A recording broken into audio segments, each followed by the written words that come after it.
Picture this, it's a cold, chilly day in December. Snow is falling softly, like little white feathers, covering the ground in a fluffy blanket. My name is Sam, and I'm just a regular guy. I live in a small, quiet neighborhood where houses sit close together, and everyone knows everyone. Most people here are nice. They wave hello, smile, and keep to themselves. They don't bother anyone. But not her. Not Karen Thompson. Oh no, she's different. She's the queen of the Homeowners Association, or HOA for short. That's a group that makes rules for our neighborhood, like how tall your grass can be or what color your house can be painted. Sounds boring, right? Well, Karen makes it anything but boring. Karen is the kind of person who loves rules way too much. She's always watching. Always checking. If your grass grows even a tiny bit too long, she'll grab a ruler, measure it, and then write you a mean note. Cut your grass, she'd say, like it's the most important thing in the world.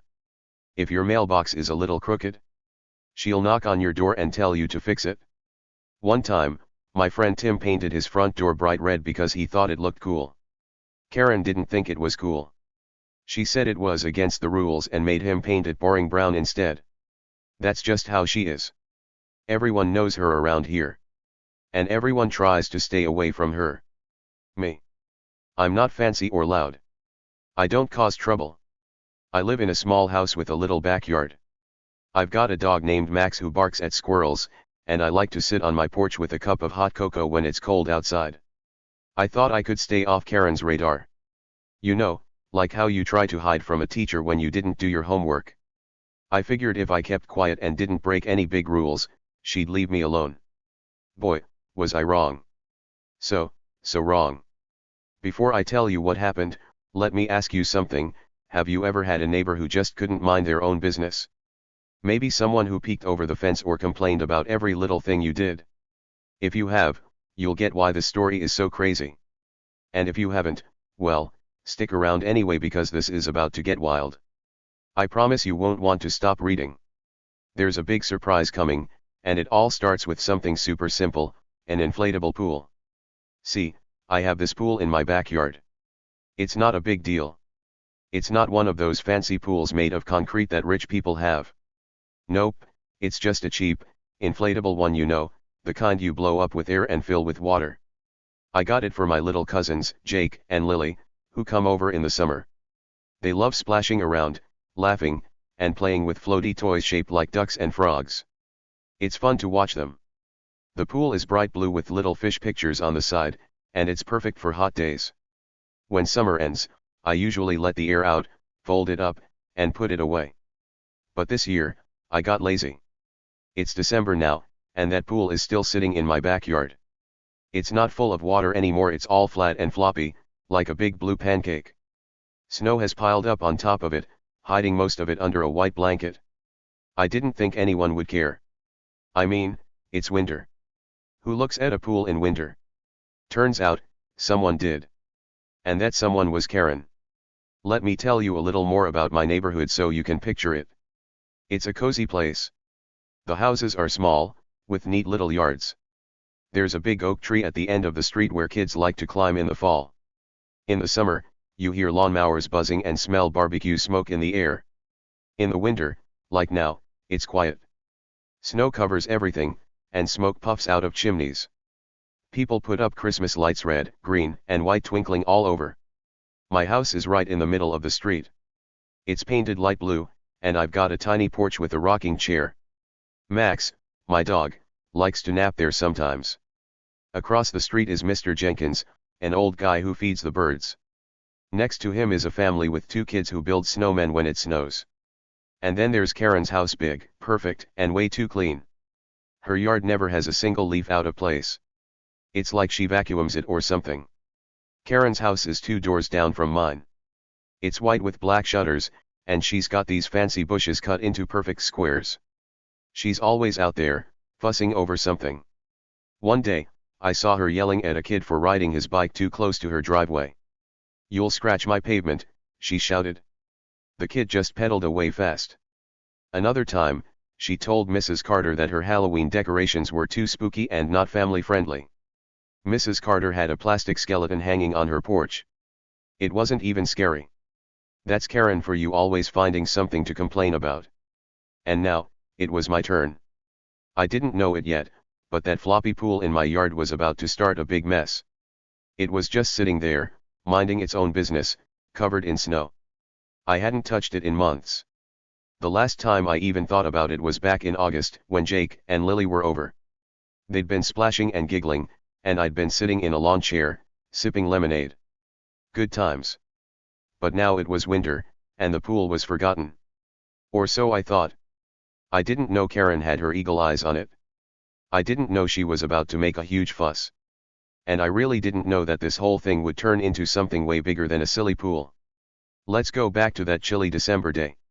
I was inside my house, staying warm. Max was curled up by the heater, snoring like a little chainsaw. I was wearing my favorite red sweater, the one with the reindeer on it that my mom gave me last Christmas. I had a mug of hot cocoa in my hands, and the steam was making my glasses fog up a little. Outside, the snow was still falling, soft and slow. It was one of those peaceful days where you just want to stay inside and do nothing. I was thinking about maybe watching a movie or reading a book. Everything was calm. Everything was normal. But then I heard a loud knock on my door. Knock, knock, knock. It wasn't a friendly tap. It was hard and angry, like someone was mad at me already. Max jumped up, barking his head off. I put my cocoa down and walked to the door, wondering who it could be. Maybe it was the mailman with a package. Or a kid selling cookies. I opened the door, and there she was, Karen Thompson, standing on my porch like she owned the place. Her arms were crossed tight, and her face was all scrunched up, like she'd just bitten into a sour lemon. She didn't say hi. She didn't smile. She just pointed a finger at me and started talking. Sam, she said, her voice sharp like a teacher scolding a kid. That thing in your backyard has got to go. I blinked. What thing? I didn't even know what she meant at first. What are you talking about? I asked, trying to sound nice. She rolled her eyes and pointed harder, like I was supposed to guess. That ugly pool, she snapped. It's an eyesore, and it's against HOA rules. Take it down, or I'm calling someone to make you. I stood there, confused. The pool? That flat, snowy lump in my yard? I peeked past her and saw it still sitting there, harmless, covered in white. Karen, I said, keeping my voice calm, it's not even up. It's deflated. It's winter. Nobody's using it. But she didn't care. She shook her head, her lips pressed into a thin line. Doesn't matter, she said. It's still there, and it looks awful. Get rid of it, Sam. I mean it. Then she turned around and marched off my porch, her boots crunching in the snow. I watched her go, feeling a little mad but mostly just annoyed. Was she serious? Over a pool that wasn't even blown up? I closed the door and went back inside. Max was still barking a little, so I told him, it's okay, buddy. It's just Karen being Karen. I picked up my cocoa and sat down, thinking it was over. I figured she'd forget about it by tomorrow. Maybe she'd find someone else to bother like Mr. Jenkins and his bird feeders. But deep down, I had a funny feeling. Something told me this wasn't the end. And guess what? I was right. Things were about to get a lot weirder and a lot wilder than I ever expected.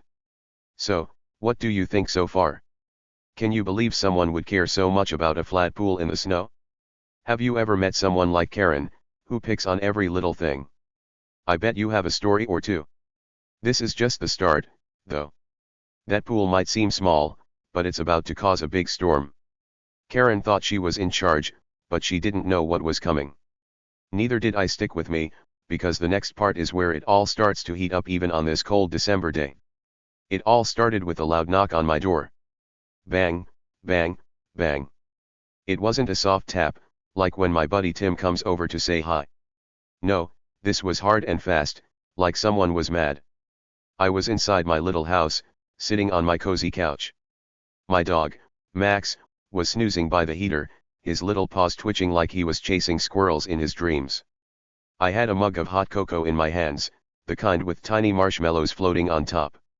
It was a cold December day, and snow was falling outside, making everything quiet and pretty. I wasn't expecting anyone, so that knock made me jump a little. Max woke up too, his ears perking up like antennas. He let out a low growl, then a bark. "Who's that, Max?" I said, setting my mug down on the table. I got up, walked to the door, and turned the knob. When I opened it, there she was, Karen Thompson. She was standing on my porch, looking mad as a wet cat. Her arms were crossed tight over her chest, like she was hugging herself to keep from exploding. Her eyes were squinted, and she was glaring at me like I'd just kicked her dog or spilled paint on her perfect white house. I blinked at her, surprised. "Hi, Karen," I said, trying to sound friendly. But she didn't say hi back. She didn't smile. She just pointed a finger at me, her nail all sharp and red, and started talking in a loud, snappy voice. "That eyesore in your yard," she said, her words cutting through the cold air like a knife. She swung her arm around and pointed toward my backyard. I leaned out a little to see what she was pointing at. It was my inflatable pool, the one I'd left out there all flat and floppy. It was covered in snow, just a sad little lump of blue plastic peeking out from the white. "What about it?" I asked, scratching my head. Karen's face got even madder. "It's against HOA rules," she barked. "Take it down, Sam, or I'm calling the authorities." Her voice was so loud, I bet the whole street heard her. I stood there, my mouth open a little. The authorities? Like the police? Over a pool? I couldn't believe it.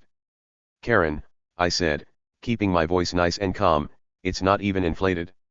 It's just sitting there under the snow. It's not hurting anyone." I thought maybe she'd see how silly this was. I mean, it's winter. The pool wasn't full of water or anything. It was just a pile of plastic, forgotten since summer. But Karen didn't care. She shook her head hard, her blonde hair bouncing like it was mad too. "Doesn't matter," she snapped. "It's ugly, and it's breaking the rules. Get rid of it." Then, before I could say another word, she turned around and stormed off my porch. Her boots crunched in the snow, and she muttered stuff under her breath, words like standards and disgrace. I watched her go, her coat flapping behind her like a cape, until she disappeared around the corner toward her house. I closed the door and leaned against it, letting out a big sigh. Max trotted over and nudged my leg with his nose, like he was asking, what was that all about? I bent down and scratched his ears. "It's just Karen, Max," I said. "She's upset about the pool." He tilted his head, his big brown eyes looking confused. I laughed a little. "Yeah, I don't get it either, buddy." I walked back to the couch and picked up my cocoa, but it was cold now. I didn't feel like drinking it anymore. Karen's words kept buzzing in my head like annoying bees. "Take it down, or I'm calling the authorities." Who says that about a flat pool? It didn't make sense. Now, let me tell you something about me. I'm not the kind of guy who likes fights. I don't yell at people or get mad easy. If someone cuts in line at the store, I just shrug and let it go. If my neighbor's music is too loud, I don't bang on the wall, I just put on my headphones. Life's too short to get worked up, you know? So when Karen came at me like that, I didn't want to argue. I didn't want to march over to her house and tell her off. But still, this whole thing rubbed me the wrong way. It felt unfair. It's winter.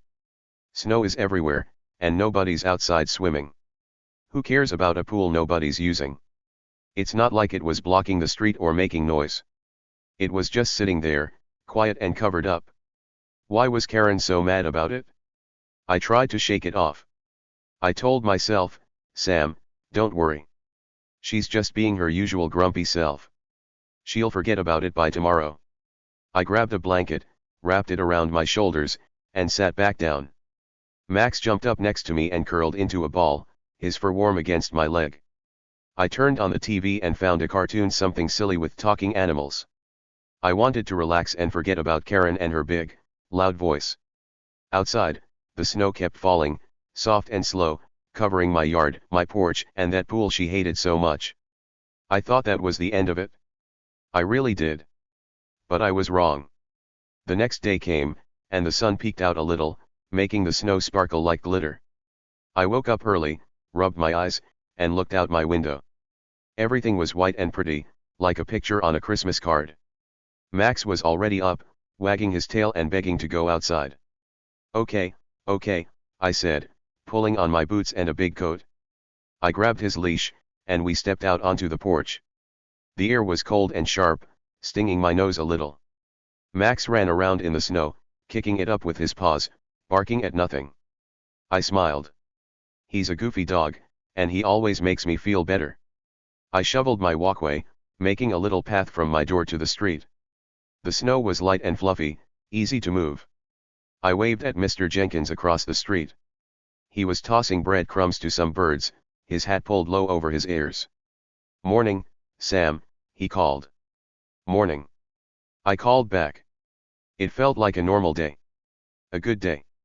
I finished shoveling and went back inside to warm up. I was just pouring some cereal into a bowl when I heard a creak from a porch step. I looked out my kitchen window, and that's when I saw her. Karen was on her porch, 2 houses down. She was bundled up in a long black coat, a scarf wrapped around her neck. She had her phone in her hand, holding it up to her ear. She was pacing back and forth, her boots stomping loud on the wood. I couldn't hear what she was saying, but she looked mad. Her free hand was waving around, pointing at nothing, like she was arguing with someone. Then she turned her head and she saw me. Our eyes locked for a second, and a big smirk spread across her face. You know that look someone gives you when they think they've won something? That's what it was. She raised her eyebrows, nodded at me, and kept talking on the phone. Her fingers punched the buttons dramatically, like she was putting on a show. I stood there, holding my cereal bowl, feeling a little chill that wasn't from the cold. What was she doing? Was she calling someone about my pool? The authorities she'd threatened me with? I put the bowl down and watched her. She kept pacing, talking fast, her voice getting louder. I caught a few words drifting over rules and ridiculous and right now. My stomach twisted a little. This wasn't good. Karen wasn't letting this go. She was serious about making trouble for me. But here's the thing, she didn't know something big was already happening. Trouble was brewing, like a storm getting ready to hit. And guess what? It wasn't for me. It was for her. I didn't know it yet, but that phone call wasn't going to turn out the way Karen thought. She was smirking at me, acting like she'd won some big battle, but she had no idea what was coming. Neither did I, to be honest. All I knew was that my quiet day was about to get loud, and not because of my pool. I took a deep breath and told myself to stay calm. "It's fine, Sam," I whispered. "She's just being dramatic." But deep down, I had a funny feeling. Something was off. Something big was hiding, waiting to jump out. And it all started with that knock on my door and that flat, snowy pool she couldn't stand. I stood there by my kitchen window, still holding my cereal bowl, watching Karen pace on her porch. Her phone was pressed tight against her ear, and that smirk on her face made my skin itch. It was like she knew something I didn't, like she had a secret plan to get me in trouble. The snow outside was still sparkling, and Max was back inside now, shaking off little flakes from his fur. I put the bowl down on the counter, my cereal getting soggy, and rubbed my hands together. They were cold, but not just from the weather. Something about Karen's look made me nervous. I tried to think it through. "Okay, Sam," I said to myself, keeping my voice low so Max wouldn't think I was talking to him. "She's mad about the pool. She said she'd call the authorities. Maybe she's doing that right now." I peeked out the window again. Karen was still talking, her voice sharp and loud, even though I couldn't hear all the words. She waved her hand like she was swatting a fly, then pointed toward my house. My house? That's when my heart started beating a little faster. Was she really calling the police over a flat pool? Could they even do anything about it? I mean, it's not like I was breaking a real law, right? It's just a pile of plastic under some snow. I grabbed my phone off the table and thought about calling my friend Tim. He lives a few streets over, and he's good at figuring stuff out. Maybe he'd know if Karen could actually get me in trouble. But then I stopped. No, I thought. Don't be silly. She's just trying to scare me. I put the phone down and took a deep breath. Max looked up at me, his tail wagging slow, like he could tell I was worried. "It's okay, boy," I said, bending down to pat his head. She's not gonna win this one. But even as I said it, I wasn't so sure. Karen finished her call and stuffed her phone in her pocket. She gave my house one last long look, her smirk still there, then marched back inside. Her door slammed shut, loud enough that I heard it from my kitchen. I let out a breath I didn't know I was holding. Good, I muttered. Maybe that's it? I turned away from the window and tried to focus on my cereal, but it was all mushy now. I dumped it in the sink and grabbed an apple instead. I needed something to chew on while I thought about what to do next. See, here's the thing about Karen, she's not just bossy. She's sneaky too. Last summer, she told everyone we couldn't have barbecues on Saturdays because it made the neighborhood smell bad. But then someone saw her grilling burgers in her backyard on a Saturday night. She's the kind of person who makes rules for everyone else but doesn't follow them herself. That's why I didn't trust her. That smirk she gave me? It wasn't just about being mad. It was like she had a trick up her sleeve, and I was the one who was gonna get fooled. I sat back on my couch, apple in hand, and stared at the ceiling. Max jumped up next to me and laid his head on my lap. What do you think, Max? I asked. Is she really calling the cops? He just huffed, his breath warm on my leg. I took a bite of the apple and chewed slow, thinking. Maybe I should go outside and move the pool. It wouldn't be hard, just drag it into the garage and be done with it. But then I stopped. No way, I said out loud. I'm not giving in that easy. It wasn't about the pool anymore. It was about Karen thinking she could boss me around. I didn't like that. Not one bit. The day went on, quiet and slow. I stayed inside, trying to keep busy. I fed Max some treats, swept the kitchen floor, and even pulled out an old puzzle to work on. It was one with a picture of a lighthouse, all blue and white, with waves crashing around it. I like puzzles, they help me think. But every few minutes, I'd glance out the window toward Karen's house. Her curtains were closed tight, no sign of her. That made me more nervous, not less. What was she up to? Was she writing a letter to the HOA? Calling more people? Or was she really serious about the authorities? By lunchtime, I was starting to feel antsy. I made a peanut butter sandwich and ate it standing up, looking out the window again. The snow had stopped falling, and the street was still. Mr. Jenkins was back outside, tossing more crumbs to the birds. A kid rode by on a sled, laughing as he slid down the little hill at the end of the road. Everything looked normal except for that funny feeling in my stomach. I couldn't shake it.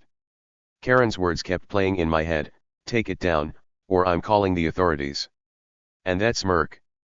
That stupid smirk. Then it happened. I was rinsing my plate in the sink when I heard a new sound, tires crunching on snow. I dried my hands fast and ran to the window. A car was pulling up, slow and careful, right in front of Karen's house. It wasn't just any car, it was a police car. My eyes got wide. Two officers stepped out, one tall and one short, both wearing dark uniforms and hats. They looked serious, their faces all straight and no smiles. My heart thumped hard in my chest. No way, I whispered. She didn't. I watched as the cops walked up to Karen's porch. She flung her door open before they even knocked, like she'd been waiting for them. Thank goodness you're here, she yelled, loud enough for me to hear through my window. She waved her arms around, pointing toward my yard. That thing over there, it's a hazard, she said. I couldn't believe it. She really did it? She called the police over my pool. I felt my face get hot, a mix of mad and scared. What was I supposed to do now? Hide? Go out there and explain? I didn't know. But then something weird happened. The cops didn't look at my yard. They didn't even turn their heads. The tall one held up a hand, like he was telling Karen to stop talking. The short one pulled out a big folder from under his arm, stuffed with papers. They weren't moving toward my house. They were staying right there, on her porch. I squinted, trying to figure it out. What's going on? I said to Max, who was now standing next to me, his tail wagging slow. This didn't make sense. If they were here about my pool, wouldn't they come talk to me? Karen kept talking, her voice high and fast. It's against the rules, she said, pointing at my yard again. He needs to take it down. But the cops still didn't look my way. The tall one said something to her, his voice low and calm, but I couldn't hear it. Karen's face changed. She stopped waving her arms and went stiff, like someone had pressed a pause button on her. I leaned closer to the window, my nose almost touching the glass. Something was up. Something big. And it wasn't about me. I grabbed my coat off the hook by the door and slipped it on, quiet and quick. "Stay here, Max," I said, pointing at his bed. He whined a little but flopped down. I stepped outside onto my porch, the cold air hitting my face. I wanted to see this. I needed to know what was happening. I stayed behind my railing, peeking over, trying not to look too nosy. Karen was still talking to the cops, but now she sounded different, less mad, more confused. "What do you mean?" I heard her say. The tall cop opened the folder and started reading something, his voice steady. I couldn't catch all the words, but I heard investigation and HOA. My eyebrows shot up. Investigation. HOA. This wasn't about my pool at all. Karen's smirk was gone now. Her arms dropped to her sides, and her mouth opened like she wanted to say something but couldn't. The short cop handed her a paper from the folder, and she took it with shaky hands. I couldn't see what it said, but it didn't look good for her. Neighbors were starting to notice too. Mr. Jenkins stopped feeding the birds and watched from his yard. The kid on the sled slowed down, staring. Curtains twitched in windows up and down the street. Everyone could tell something was happening, something bigger than a silly pool. I leaned against my porch post, my breath puffing out in little clouds. Karen thought she was winning. She thought she could scare me with her phone call and her big threats. But now the cops were at her door, and they weren't here for me. Trouble was brewing, just like I'd felt in my gut. And it was all coming right back to her. Little did she know, this was just the start. Things were about to get wilder than she or I ever imagined. Over the next few hours, things started to get weird. Really weird. I was inside my little house, sitting at my kitchen table, sipping coffee from my favorite mug. It's the one with a goofy dog face on it. Max picked it out, or at least I like to think he did. Max, my furry buddy, was lying on the floor, chewing on a squeaky toy shaped like a bone. The coffee was hot, and it warmed my hands as I held the mug. Outside, the snow was still covering everything, making the world look soft and quiet. It was one of those lazy winter days where you just want to stay inside and do nothing. I was thinking about maybe taking a nap or playing a game with Max. Everything felt normal until I heard the sirens. The sound came from far away at first, a little wail in the distance. Sirens aren't super strange around here. Sometimes someone slips on the ice, or a car slides off the road. It's winter, after all, stuff happens. I didn't think much of it. I took another sip of coffee and patted Max on the head. "Probably nothing, right, boy?" I said. He squeaked his toy and wagged his tail, not worried at all. But then the sound got louder. Closer. I sat up straight, my ears perking up like Max's when he hears a squirrel. The sirens were coming down our street. My street. I put my mug down and stood up fast, my chair scraping the floor. I ran to the window by the front door and peeked out, pushing the curtain aside just a little. That's when I saw it, a cop car, rolling slow through the snow, its red and blue lights flashing bright against the white. My eyes got big. The car stopped right in front of Karen's house, 2 doors down from mine. 2 officers stepped out, one tall with a big coat and one shorter with a hat pulled low. They didn't look happy. Their faces were serious, like they were on a mission. They shut the car doors, bam, bam, and started walking up Karen's snowy path, their boots crunching loud. I stared, my breath fogging up the glass. Wait a sec, I thought. Did she actually call 911 over my pool? My heart started thumping fast. I mean, Karen had been mad about that flat, floppy pool in my backyard. She'd knocked on my door yesterday, yelling about how it was against HOA rules and threatening to call the authorities. I'd tried to tell her it wasn't even blown up, just a pile of plastic under some snow, but she didn't care. And this morning, I'd seen her on her porch, talking on the phone with that sneaky smirk on her face. Was this it? Did she really call the police because of me? I couldn't believe it. But I had to know. I grabbed my coat off the hook by the door. It's the big green one with a hood, the kind that keeps you warm even when it's freezing outside. I yanked it on, my hands a little shaky, and pulled on my boots. Stay here, Max, I said, pointing at his bed. He whined a little, his toy still in his mouth, but he flopped down like a good boy. I opened the door and stepped outside onto my porch. The cold hit me hard, stinging my cheeks, but I didn't care. I had to see what was going on. I stayed behind my porch railing, peeking out like a spy, watching Karen's house. Karen's door flew open fast, like she'd been waiting right behind it. She stepped out onto her porch, her arms waving around like she was directing traffic or shooing away a flock of birds.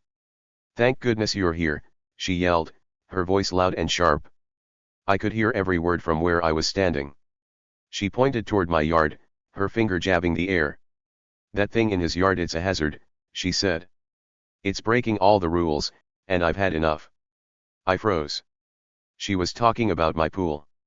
My sad, flat pool that wasn't hurting anyone.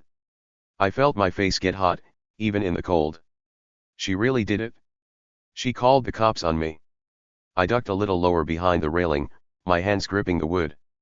I didn't know what to do. Should I go over there and explain? Tell the cops it's just a pool, not a big deal? My mind was racing, full of questions. Would they make me take it down right now? Could they give me a ticket or something? I didn't even know if pools were against the law. But then I noticed something strange. The cops weren't moving. They didn't come toward my house. They didn't even look my way. They stayed right there on Karen's porch, their faces hard like stone. The tall cop tilted his head a little, like he was listening but not happy about it. The short one just stood there, his arms crossed. They barely nodded at Karen, not saying much. I squinted, trying to figure it out. Hold on, I thought. If they're here about my pool, why aren't they coming over here? My yard was right there, easy to see just a few steps away. The pool was still sitting under its snowy blanket, looking small and harmless. But the cops didn't care about it. They were focused on her.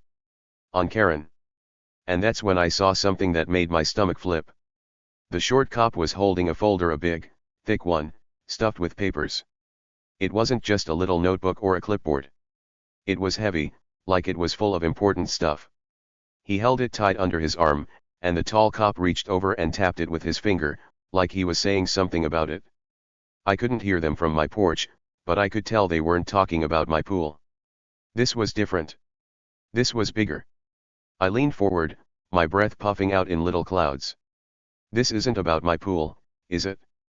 I whispered to myself. Karen kept talking, her voice getting louder. I told him to take it down, she said, pointing at my house again. He's breaking the rules, and it's dangerous. You need to do something. She sounded so sure of herself, like she thought the cops were her own personal helpers. But the tall cop held up a hand, like he was telling her to stop. "Ma'am," he said, his voice deep and calm. I couldn't hear the rest, but Karen's face changed. Her arms stopped waving, and her mouth snapped shut. She looked confused, like she didn't expect that. I stepped a little closer to the edge of my porch, keeping quiet. The snow crunched under my boots, but nobody noticed me. I wanted to hear more. The short cop opened the folder and pulled out a paper, showing it to Karen. Her eyes got wide, and she took a step back. "What's that?" she said, her voice not so loud anymore. The tall cop started talking again, pointing at the paper. I caught a few words, questions and records and HOA. My brain started spinning. HOA. That's the group Karen runs, the one that makes all those silly rules. What did that have to do with anything? I stood there, watching, my hands stuffed in my pockets to keep warm. The neighbors were starting to peek out too. Mr. Jenkins, the old guy across the street, was standing by his mailbox, pretending to check it but really staring at Karen's porch. Mrs. Carter, who lives next to me, opened her window a crack and stuck her head out, her gray hair poking up like a bird's nest. Even the kid on the sled stopped sliding and sat there, watching with his mouth open. Everyone could feel it, something was happening. Something big. Karen's voice got sharp again. "This is ridiculous," she said, snatching the paper from the cop's hand. "I called you here. That pool is the problem." She pointed at my yard one more time, but the cop still didn't look. The tall one shook his head, slow and firm. "We're not here about a pool," he said, loud enough for me to hear. My jaw dropped. Not about the pool? Then why were they here? Karen's face went pale, like all the color drained out of it. She clutched the paper tight, her fingers shaking a little. I took a deep breath, the cold air filling my lungs. My mind was buzzing with ideas. If they weren't here about my pool, then what? Why were the cops at Karen's house with a big folder? What did HOA and records mean? I remembered something Tim told me once. Karen was always collecting money for the HOA dues, he called them. We all had to pay a little bit every month to keep the neighborhood nice. But Tim said the money never seemed to do much. The playground was still rusty, and the street lights flickered half the time. Where's it going? He'd asked me once. I'd laughed and said, maybe Karen's buying fancy bushes. But now I wondered. Was that it? Was something shady going on? The cops kept talking to Karen, their voices low and serious. She wasn't yelling anymore. She was listening, her head tilted like she was trying to understand. I couldn't hear everything, but I caught bits missing and check and talk. Karen's shoulders slumped, and she looked smaller all of a sudden, not like the big, bossy queen of the HOA anymore. I stayed on my porch, watching, my heart still thumping. This was getting wilder by the minute. I thought back to yesterday, when Karen knocked on my door. She'd been so mad about that pool, acting like it was the worst thing in the world. And this morning, with her phone call and that smirk, she'd been so sure she was in charge. But now it looked like she was the one in trouble. I didn't know what yet, but those papers, those cops, that folder, it all added up to something bad for her. Not me. Her. The tall cop closed the folder and tucked it under his arm. He said something else to Karen, and she nodded slow, like she didn't want to. The short cop tipped his hat a little, and they turned to walk back to their car. Karen stood there, the paper still in her hand, staring at it like it was a monster. The cops didn't even glance at my yard, not once. They got in their car, the lights still flashing, and drove off slow, disappearing around a corner. I let out a big breath and leaned against my porch post. Karen looked up, her eyes meeting mine for a second. She didn't smirk this time. She just turned and went back inside, her door closing quiet behind her. I stood there, the snow starting to fall again, soft and light. Things were weird, all right. And they were only getting weirder. That pool in my yard? It wasn't the problem. Karen was. And I had a feeling I was about to find out why. Here's where it gets good. Really, really good. I was still standing on my porch, hiding a little behind the railing, watching everything happen at Karen's house. The snow was falling soft and slow, sticking to my coat and making little piles on the ground. The cop car was parked in front of her place, its red and blue lights flashing bright against the white snow. Two cops, one tall, one short, were on her porch, talking to her. Karen was going wild, her arms waving like she was trying to shoo away a swarm of bees. She kept pointing at my yard, her voice loud and bossy. That pool, she yelled, jabbing her finger toward my house. It's a disgrace. It's breaking all the rules. You need to do something about it. I stood there, my hands stuffed in my pockets, feeling my face get warm even though it was freezing outside. She was still mad about my flat, floppy pool, the one covered in snow that wasn't hurting anybody. I couldn't believe she was making such a big fuss in front of the cops. My heart was thumping fast, and I wondered if I should run over and explain. It's just a pool. I wanted to say. It's not even blown up. But I stayed quiet, watching, waiting to see what would happen next. Karen kept talking, her voice getting higher and louder. I told him to take it down, she said, pointing at my house again. He's been ignoring me, and it's a hazard. I called you here to fix this. She sounded so sure of herself, like she thought the cops were her own personal helpers who'd march over and drag my pool away. I bit my lip, nervous. Were they going to come talk to me? Would they make me move it right now? I didn't know what to do. But then, something amazing happened. The tall cop, the one with the big coat, stepped forward a little. He held up his hand, like he was telling Karen to stop. Ma'am, he said, his voice sharp and loud, cutting through her yelling like a knife. We're not here about a pool. He paused, looking right at her. We're here about you. Everything went quiet for a second. The snow kept falling, but it felt like the whole world stopped. Karen's arms froze in the air, and her face changed like someone had just dumped a big bucket of ice water on her head. Her eyes got wide, and her mouth dropped open a little. "Me," she squeaked, her voice small and shaky now, not bossy at all.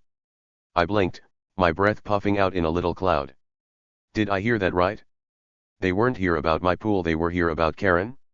My heart skipped a beat, and I leaned closer to the railing, trying to listen. The short cop, the one with the hat, stepped up next. He was holding that thick folder I'd seen earlier, the one stuffed with papers. He flipped it open with a quick snap, and I saw pages and pages inside, all covered in writing.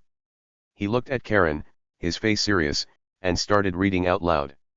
"Karen Thompson," he said, slow and clear, "you're under investigation for falsifying HOA documents and pocketing dues over 10 grand missing." My jaw dropped so fast I thought it might hit the porch floor. 10 grand? That's $10,000. Missing? From the HOA? I couldn't believe it. Karen was in trouble, big, huge trouble. Not me. Her. I grabbed the railing tight, my hands cold even through my gloves, and stared at her. Her face went white, like all the color ran away. She didn't look like the queen of the HOA anymore. She looked scared. "What?" she said, her voice all wobbly. That's outrageous. I didn't do anything." The tall cop shook his head, not smiling at all. "We've got proof," he said, his voice calm but strong. The short cop pulled a paper from the folder and held it out. "Receipts," he said. "Emails. Even a bank account you didn't think we'd find." Karen's hands shook as she took the paper, her eyes darting over it like she was trying to make it disappear. "This is a mistake," she yelled, but it didn't sound strong anymore. It sounded like she was begging. "I'll sue. I'll call my lawyer." The cops didn't move. They weren't scared of her yelling. The tall one crossed his arms and said, "You can call whoever you want, ma'am. But we've got evidence. You've been taking money from the HOA, money that was supposed to fix the playground, the streetlights, stuff like that. It's gone, and it's in your pocket." Karen's mouth opened and closed, like a fish out of water, but no words came out. She looked like she wanted to run, but her feet were stuck to the porch. I couldn't stop staring. The whole neighborhood was watching now. Curtains were twitching in every window, little gaps opening as people peeked out. Mr. Jenkins was still by his mailbox, his hands full of birdseed, his eyes big and round. Mrs. Carter stuck her head out her window again, her gray hair blowing in the wind. The kid on the sled stood up, his sled forgotten, just gaping at Karen's porch. Even Max was watching. He jumped up on the couch inside and pressed his nose to the window, his tail wagging slow. Everyone could see it. Something huge was happening. I took a step back, my boots crunching in the snow on my porch. My mind was spinning like a top. Karen had been so busy yelling about my pool, bossing me around, acting like she was perfect. She'd knocked on my door, called me out, and even smirked at me this morning while she was on the phone. I thought she'd called the cops to get me in trouble. But all this time, the law was closing in on her. She didn't even notice. She was too busy pointing fingers at me to see the big mess she'd made for herself. And then, oh, this is the best part, something hit me like a snowball to the face. A memory popped into my head, and it made everything click. A week ago, I'd called the HOA treasurer, a nice lady named Mrs. Lopez. She's the one who keeps track of the money we all pay for the HOA dues. I'd called her because I got a weird letter in the mail. It said I owed extra fees, $50 for yard maintenance. But my yard was fine. I mow it, I shovel it, I keep it clean. I didn't need anyone to fix it. So I called Mrs. Lopez and said, "Hey, what's this about? I don't owe anything extra." She sounded confused too. "That's strange, Sam," she said. "I'll look into it." I didn't think much of it after that. I figured it was a mistake, and she'd fix it. But now, standing on my porch, watching the cops talk to Karen, it all made sense. That call must have started something. Maybe Mrs. Lopez checked the books and saw something funny. Maybe she found out money was missing. Maybe she told someone, and that's why the cops were here with that big folder. My jaw dropped even lower. Guess who tipped them off? Me. Yep, me, Sam, the quiet guy with the flat pool. I didn't even know it at the time. I almost laughed out loud, but I covered my mouth with my hand. Karen was still stammering on her porch, waving that paper around. "This is nonsense," she said. "I've done nothing wrong. I keep this neighborhood perfect." But the cops weren't buying it. The short one pulled out another paper and handed it to her. "These are emails," he said. "From you. Telling people to pay extra fees for things that never happened." The tall one nodded. "And here's a receipt," he said, pointing at the folder. "You bought a fancy lawnmower for yourself. With HOA money." Karen's face went from white to red, like a tomato. That's not true," she yelled, but her voice was cracking. She looked around, like she wanted someone to help her, but nobody did. Mr. Jenkins shook his head and went back inside. Mrs. Carter pulled her window shut with a bang. The kid on the sled grabbed his sled and ran off, probably to tell his friends. Karen was alone, standing there with the cops, holding papers that proved she'd been sneaky. I leaned against my porch post, my breath puffing out fast now. I couldn't believe it. All this time, Karen had been acting like she was the boss of everything. She'd yelled at me about my pool, written mean notes to people, made rules left and right. But she was the one breaking the big rules. Stealing money, $10,000. That's a lot of cash. Enough to fix the playground 10 times over. Enough to buy new lights for the street. Enough to make our neighborhood better. But instead, she kept it for herself. The tall cop closed the folder with a snap. "We're not arresting you today," he said, looking at Karen. "But don't go anywhere. We'll be back with more questions." The short cop nodded. "And we'll need to see all your HOA records. Everything." Karen's hands shook so hard the paper almost fell. "This is a mistake," she said again, but it sounded weak, like she didn't even believe it herself. The cops didn't say anything else. They turned around, walked back to their car, and got in. The engine started with a rumble, and they drove off slow, the lights flashing until they were out of sight. Karen stood there, all alone on her porch. The snow was piling up around her boots, and she didn't move. She just stared at the paper in her hand, her face all twisted up. I watched her for a second, then looked at my yard. That pool was still there, flat and quiet under the snow. It didn't look like much, but it had started all this, or at least, it made Karen mad enough to show her true colors. I shook my head and smiled a little. She thought she was so smart, but she wasn't. Not this time. The neighborhood went quiet again, but it felt different now. Everyone knew something big had happened. Karen wasn't the queen anymore. She was just a lady in trouble, big, messy trouble. And me? I was the guy who accidentally helped catch her, all because of a phone call I didn't even think mattered. How wild is that? The cop car rolled away, its red and blue lights fading into the snowy street until it was gone. I stood on my porch, my boots planted in the snow, watching Karen. She was still there, all alone on her porch, holding that paper the cops gave her. The wind blew a little, making the snow swirl around her, but she didn't move. She looked like a statue, her face all scrunched up and her hands shaking. The big, bossy Karen Thompson, the lady who yelled at everyone about rules, wasn't yelling now. She wasn't smirking or pointing fingers.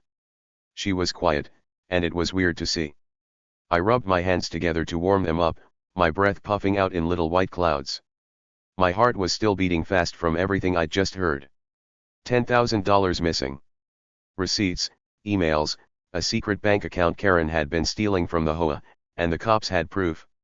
I couldn't stop thinking about it. All those times she'd banged on my door or sent mean notes about my pool or someone's grass, she'd acted like she was perfect. But she wasn't. She was sneaky, and now everyone knew. Karen finally moved. She looked down at the paper in her hand, then crumpled it up into a tight ball. "This is crazy," she shouted, but there was nobody left to hear her. The cops were gone, and the neighbors were hiding behind their curtains again. She threw the paper down onto her porch, and it rolled a little in the snow. Then she stomped her foot, like a kid having a tantrum, and turned to go inside. Her door slammed shut, bang, so loud it echoed down the street. I jumped a little, surprised. Max barked from inside my house, probably wondering what all the noise was about. I leaned against my porch post and took a deep breath. The air was cold and sharp, but it felt good. My mind was buzzing like a beehive, full of thoughts.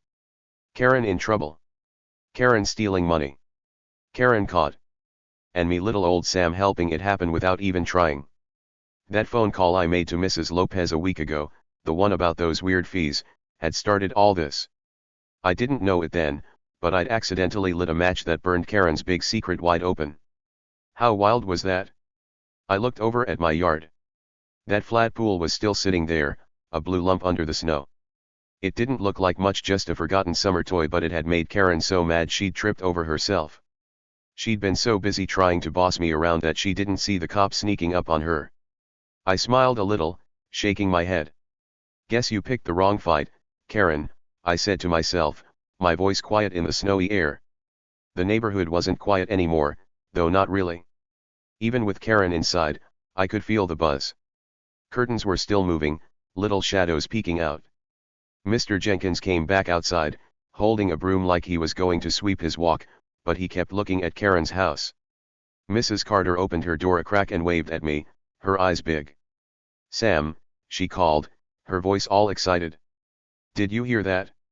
$10,000. I waved back, nodding. Yeah, I heard. I said.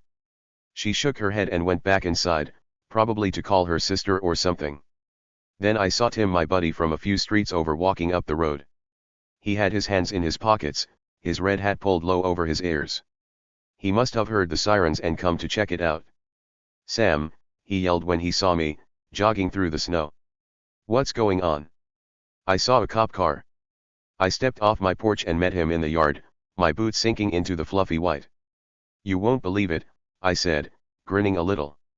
Karen's in big trouble. Tim's eyes got wide. What? Trouble? What'd she do? I took a deep breath and told him everything: the cops, the folder, the missing money. She's been stealing from the HOA, I said. 10 grand. They've got proof and everything. Tim's mouth dropped open, and he let out a big laugh. No way, he said, slapping his knee. Karen? The rule lady? Stealing? I nodded. Yep. And get this, I think I helped catch her. Tim tilted his head, confused. You? How? I told him about the phone call to Mrs. Lopez, the one about the weird fees. I didn't know it then, I said, but that must have made her look at the money stuff. And now bam, cops at Karen's door. Tim laughed again, louder this time. Sam, you're a hero, he said, clapping me on the shoulder. You took down the HOA queen with a phone call. I laughed too, feeling my face get warm. I didn't mean to, I said. It just happened. We stood there in the snow, talking and laughing, our breath making little clouds. Tim kept shaking his head, like he couldn't believe it. She's been bossing us around forever, he said.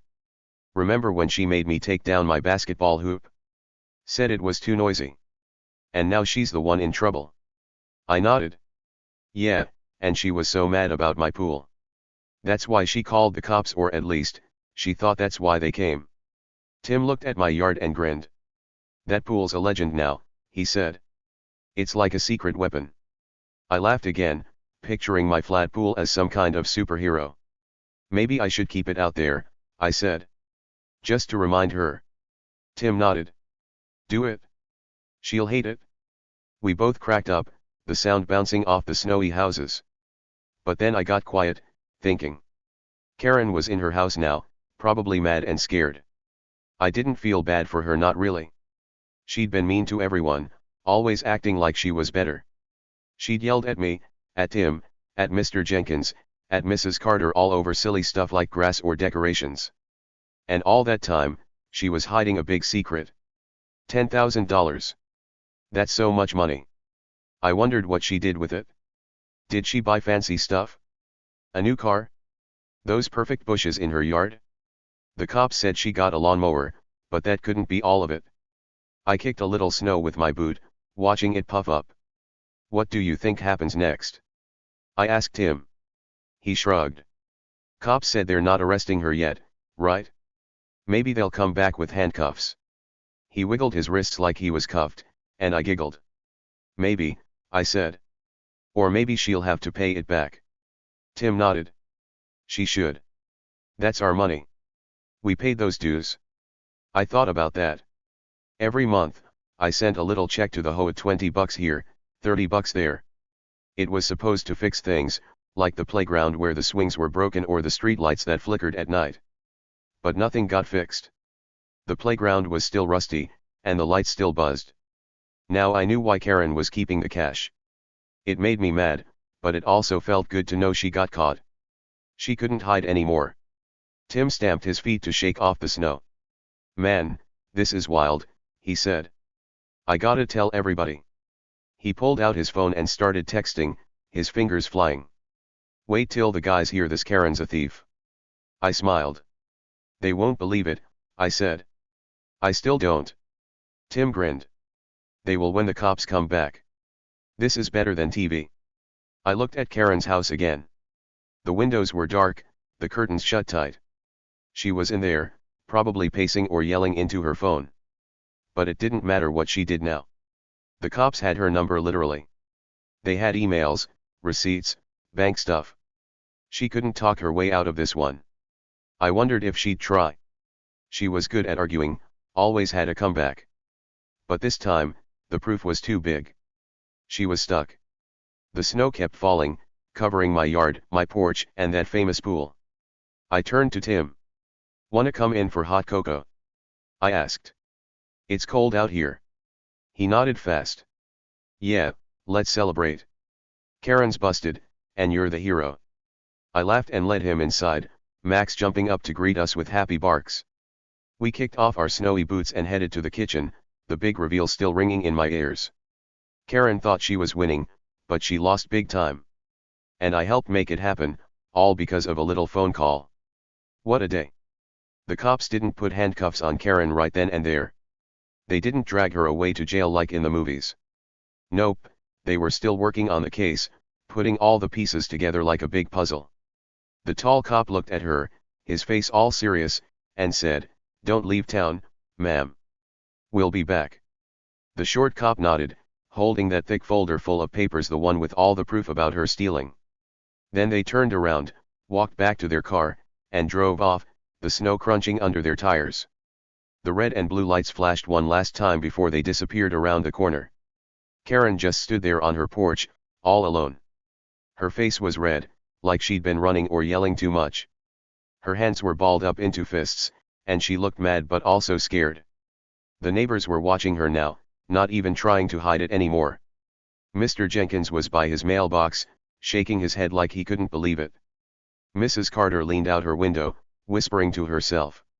Even the kid with the sled peeked from behind a tree, his eyes big and round.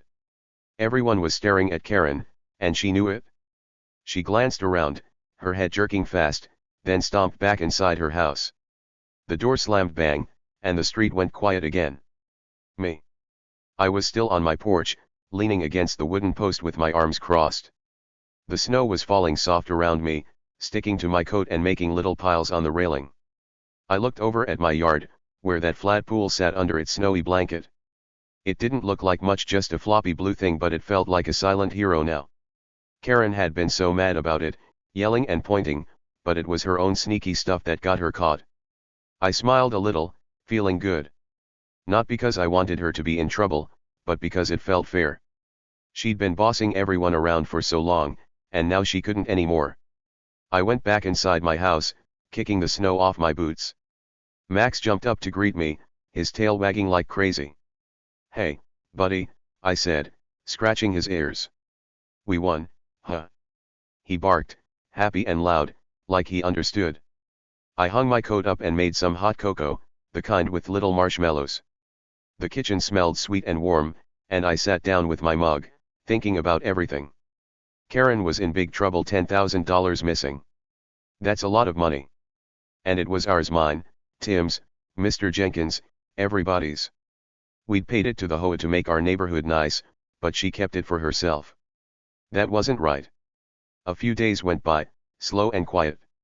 The snow kept falling, covering the street in a big white blanket. I shoveled my walk every morning, waving at neighbors as they did the same. People were talking about Karen everywhere, in their yards, at the mailbox, even when I went to the store. Did you hear, they'd say. Karen stole money. Everyone was shocked, but also kind of happy. She'd been mean to so many people yelling about grass, pools, decorations, and now she couldn't tell us what to do anymore. It felt like a weight was gone, like the air was lighter. Then, later that week, something big happened. I was sitting on my couch, playing fetch with Max inside because it was too cold to go out. My phone buzzed on the table ding, and I picked it up. It was an email from the HOA.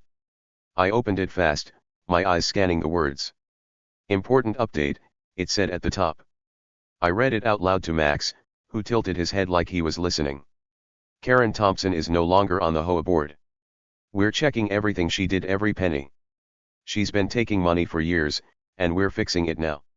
I put the phone down and leaned back, a big grin on my face. She's off the board, Max, I said. He barked and wagged his tail, jumping up to lick my face. I laughed, pushing him down. They're auditing everything, I told him. That means they're looking at all the money stuff she touched to see what she took. I didn't know how much years meant. 2 years? 5, but it sounded like a long time. She'd been sneaky for ages, thinking nobody would catch on. But they did. And it started with my phone call to Mrs. Lopez about those weird fees. Who knew a little question could turn into something so huge? I got up and looked out my window at Karen's house. The curtains were still shut tight, like they'd been all week. Her perfect yard was covered in snow now, and nobody had shoveled her walk. That was weird. Karen always kept everything neat. Maybe she was too embarrassed to come out. Or maybe she was too busy trying to figure out how to get out of this mess. I didn't know, but I didn't really care. She wasn't my problem anymore. I turned to my yard and saw that pool again. It was still there, flat and quiet, just sitting under the snow. I'd been leaving it out all week, partly because I was lazy, but also because it felt like a little win.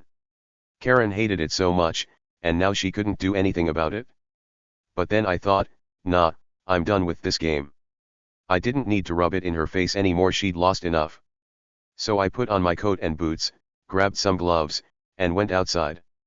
The air was cold, biting my nose as I walked to the backyard. The snow crunched under my feet, loud in the quiet day. I brushed off the top of the pool, sending white flakes flying. It was heavier than I thought, all soggy from the snow, but I tugged it free from the ground. Little bits of ice stuck to the blue plastic, and I shook them off. Then I dragged it across the yard, my boots slipping a little, until I got to the garage. I opened the door creak, and pulled the pool inside, tossing it in a corner next to some old boxes. There, I said, dusting my hands off. No more excuses for her to glare at me.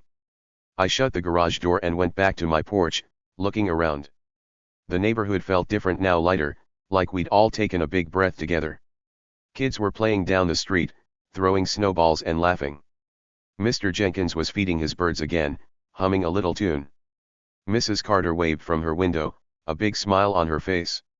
It was like everyone could relax now, knowing Karen wasn't in charge anymore. She couldn't send mean notes or bang on doors or make up silly rules.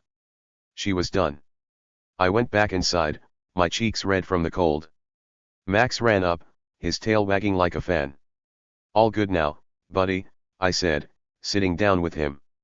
I grabbed my phone and read the whole email again, just to make sure it was real. Yep, Karen was off the board, and they were digging into everything she'd done. I wondered what they'd find. More missing money? More sneaky stuff? Whatever it was, she couldn't hide it now. The cops had her emails, her receipts, her bank stuff. She was caught, fair and square. Later that day, Tim came over. He knocked on my door, tap, tap, and I let him in, his hat all snowy. Hey, hero, he said, grinning big. I laughed. Stop that, I said, but I was smiling too. We sat in the kitchen with some cookies I'd made, chocolate chip, all warm and gooey. Did you see the email? He asked, munching a cookie. I nodded. Yeah, she's gone. They're checking everything. Tim clapped his hands. Good. She deserves it. Stealing our money like that. I took a bite of my cookie, thinking. Yeah, I said. She thought she was so smart, but she wasn't. Tim nodded. And you got her, bam, With that phone call. Best accident ever. We both laughed, crumbs falling on the table. Max barked, wanting a cookie, but I gave him a dog treat instead. What do you think she's doing now? Tim asked, leaning back in his chair. I shrugged. Probably hiding. Or yelling at someone on the phone. But it won't help her. Tim grinned. Nope. She's stuck. Good luck getting out of this one. He was right. Karen could plot all she wanted, call lawyers, make excuses, whatever, but the proof was too strong. She'd been skimming money for years, taking little bits here and there, thinking nobody'd notice. But we did. Well, Mrs. Lopez did, and the cops did, and now everybody knew. She wasn't the boss anymore. She was just a lady who got caught. The next day, I saw her for the first time since the cops came. I was outside, tossing a ball for Max in the yard. He was running around, kicking up snow, barking like crazy. I heard a door creak and looked up. Karen was stepping onto her porch. She had a big coat on, her hood pulled up, like she didn't want anyone to see her. She glanced my way, quick and sharp, then looked down fast. Her face was still red, and she didn't say anything. No yelling, no pointing, just quiet. She grabbed a broom and started sweeping her walk, slow and stiff. I threw the ball again, watching her out of the corner of my eye. Max ran after it, happy as could be. Karen didn't look up again. She just swept, her broom scraping the snow, her head down low. I didn't wave or say hi, I didn't need to. She knew I knew. Everybody knew. She wasn't the queen of the HOA anymore. She was just Karen, and she'd have to live with that. The week went on, and things got better. The HOA sent another email, saying they'd found more stuff Karen did wrong. Little things, like fake bills for repairs that never happened. They were working hard to fix it all, promising to use the money right this time. People started talking about what we could do: new swings for the playground, better lights, maybe even a picnic area. It felt good, like we were taking our neighborhood back. Karen stayed quiet after that. No more knocks on my door, no more mean notes. Her house was dark most days, the curtains always closed. Maybe she was plotting her next move, like Tim said, trying to wiggle out of trouble. But good luck with that. The cops weren't done, and the HOA wasn't either. She'd have to face it all soon, and she couldn't boss her way out. I sat on my porch one night, a blanket around my shoulders, watching the snow fall. Max was inside, snoozing by the heater. The street was peaceful, lights twinkling in windows. That pool was safe in the garage now, out of sight. I didn't need it to prove anything anymore. Karen was down, and justice was served nice and simple. The neighborhood was ours again, and that felt better than anything. So, what's the lesson here? What did this crazy story about Karen, my pool, and all that missing money teach me, and maybe you too? Well, it's pretty simple when you think about it. Sometimes, the people who act like they're in charge, the ones who boss everyone around and act all big and important, are the ones with the most to hide. That's what happened with Karen. She thought she could tell me what to do, banging on my door about my flat pool, writing mean notes to neighbors, making rules left and right. She acted like she was the queen of our street, like nobody could touch her. But in the end, her own sneaky tricks tripped her up. She fell flat on her face, and everybody saw it. Karen wasn't as smart as she thought. She was stealing money, $10,000, from the HOA, hiding it in a secret bank account, buying stuff like a fancy lawnmower for herself. She thought nobody would notice. She thought she could keep pointing fingers at me and my pool, keeping everyone busy with little things so they wouldn't look at her. But guess what? People did notice. Mrs. Lopez did, the cops did, and even I helped without even knowing it. All it took was one little phone call about some weird fees, and boom, her whole sneaky plan fell apart like a house of cards in the wind. And me? I learned something big from all this. I learned to keep my eyes open.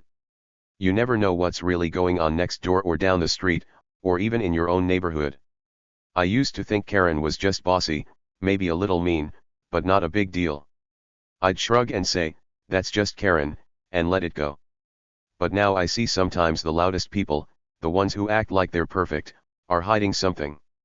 They're like magicians, waving their hands to trick you so you don't see what's behind the curtain. Karen was like that. She waved her arms about my pool, but behind her, she was stuffing money in her pockets. Crazy, right? I bet you've met someone like that too. Maybe not a thief like Karen, but someone who acts big and tough to cover up something they don't want you to know. Like a kid at school who brags all the time, maybe they're scared nobody likes them. Or a teacher who's super strict, maybe they're worried they're not good at their job. People hide stuff, and sometimes it's the loud ones, the bossy ones, who have the biggest secrets. That's what I learned from Karen. You've got to watch, listen, and think. Don't just believe what they say, look at what they do. Let me tell you a little story to show what I mean. Back when I was in 5th grade, there was this kid named Joey. He was loud, really loud. He'd run around the playground, shouting that he was the fastest, the strongest, the best at everything. Nobody can beat me, he'd yell, puffing out his chest. We all thought he was so cool at first. He'd race anybody, push to the front of the line, act like he owned the place. But one day, we had a big race, everybody in class joined in. Joey bragged all week, saying he'd win easy. Guess what? He didn't. He tripped right at the start and came in last. Turns out, he wasn't fast, he was just loud. And after that, he got quiet. We found out he'd been scared of losing, so he talked big to hide it. Sound familiar? Karen was like Joey, only with money instead of races. So what's the lesson there? The people who shout the loudest might be the ones who fall the hardest. Karen shouted about my pool, about rules, about everything, but she fell hard when her secret came out. And me, the quiet guy who didn't fight back, ended up okay. I didn't yell or make a fuss. I just called Mrs. Lopez one day, asking a simple question, and that was enough. Sometimes being quiet, watching, and doing the right thing is stronger than being loud and bossy. That's pretty cool, don't you think? Now, I want to hear from you. Tell me, what would you have done with a neighbor like Karen?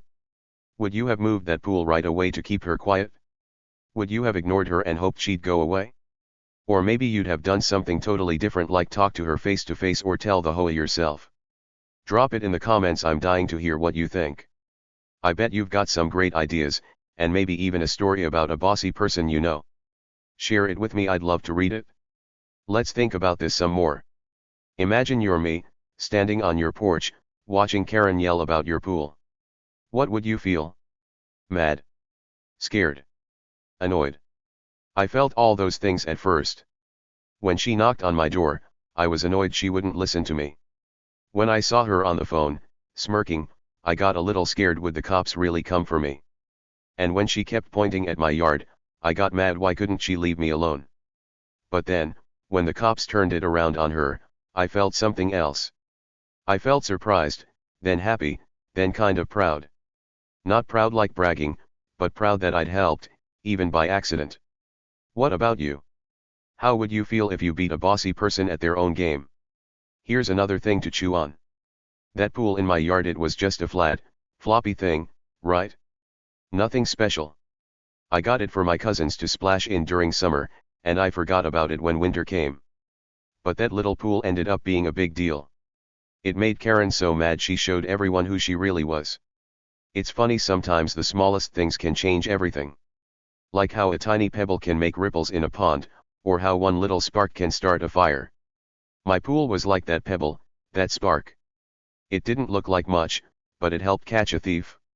Isn't that wild? I think about that a lot now. The quiet ones, the people or things that don't make a big fuss, can surprise you. I'm quiet. I don't yell or fight or try to be the boss. I just live my life, play with Max, sip my cocoa. But I helped stop Karen, and I didn't even mean to. That pool was quiet too, just sitting there, doing nothing, but it turned everything upside down. Maybe you're quiet sometimes, or you know someone who is. Maybe you've got a friend who doesn't talk much but always knows what's going on. Those quiet ones. They've got power. They watch, they think, and when it matters, they shine. Let me give you another example. My dog, Max, he's a quiet hero too. He barks at squirrels and gets excited when I come home, but most of the time, he's just chilling. He naps by the heater, chews his toy, keeps me company. But when Karen knocked on my door that first time, Max growled low, like he knew she was trouble. And when the cops came, he jumped up to watch, like he was guarding me. He didn't make a big show, but he was there. Quiet things like Max, like me, like that pool can be stronger than you think. So here's what I want you to take away from this. Don't be afraid to be the quiet one. You don't have to shout or boss people around to matter. You can watch, listen, and do what's right, even in small ways. Maybe you ask a question, like I did with Mrs. Lopez. Maybe you help a friend or stand up to a bully, quiet but firm. Those little things can grow big, just like my phone call turned into Karen's big fall. You've got power inside you, even if you don't yell about it. And when the loud ones trip, you'll still be standing. This story got pretty crazy, didn't it?